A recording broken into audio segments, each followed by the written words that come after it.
இன்று நடைபெற்ற அகில பாரத பார்கவ குல சங்க கூட்டமைப்பு கூட்டத்தில் 8 தீர்மானங்கள் நிறைவேற்றப்பட்டன. கல்வி வேலைவாய்ப்பில் பிற்படுத்தப்பட்ட வகுப்பினருக்கு 5% உள் ஒதுக்கீடு வழங்க வேண்டும். 2026 சட்டமன்ற தேர்தலில் விடுதலை சிறுத்தைகள் கட்சி போட்டியிடும் அனைத்து தொகுதிகளிலும் அவர்களை டெபாசிட் இழக்க வைப்போம். சட்டமன்ற தேர்தலில் 10 சட்டமன்ற உறுப்பினர்கள் 2 அமைச்சர்கள் வழங்குவதாக தேர்தல் அறிக்கையில் அறிவிக்கும் கட்சிக்கே தங்களது ஆதரவு உள்ளிட்ட 8 தீர்மானங்களை அதன் தலைவர் திருமலை ரவி இன்று திருச்சியில் தெரிவித்தார்.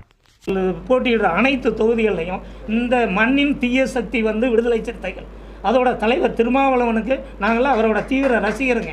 அவர் உண்மையாலுமே அவரோட பேச்சையும் அதையும் ரசிக்கிறோம். அவர் டிஸ்கிரிமினேஷனை பற்றி ஒவ்வொரு கூட்டத்திலையும் ஒவ்வொரு மேடையிலையும் பேசுகிறார்.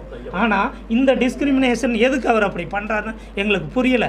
அதை அவர் போட்டியிடுற எத்தனை தொகுதிகள் கிடைச்சாலும் அத்தனை தொகுதியிலையும் நாங்கள் நேரடியாக இறங்கி பார்க்க உள்ள சமுதாயம் சார்பாக இறங்கி அவங்களுக்கு எதிராக உண்மையாக வேலை செய்வோம். அதுக்கான விளைவுகளை நாங்கள் சந்திக்கிறதுக்கு தயாராக இருக்கோம். அவங்க என்னை நேரடியாக எங்களை தாக்குறது கூட முயற்சிக்கலாம், எங்களுக்கு உயிர் பயத்தை ஏற்படுத்த முயற்சிக்கலாம். அதுக்கெல்லாம் நாங்கள் பயப்படலை.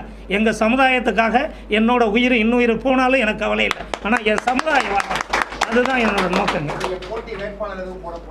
போட்டி நாங்கள் அதை எங்கள் சமுதாய தலைவர்கள்ட்ட கலந்து ஆலோசித்து அதுக்கான வாய்ப்புகளும் இருக்குது. இல்லைன்னாலும் அந்த வாய்ப்புகள் இல்லைன்னாலும் அவங்க போட்டியிட ஒரு தொகுதியில் கூட வெற்றி வாய்ப்புன்னு இல்லை, டெபாசிட்டே இழக்கிற அளவுக்கு நாங்கள் போராடுவோம். அதை நாங்கள் உறுதியாக அந்த நேரத்தில்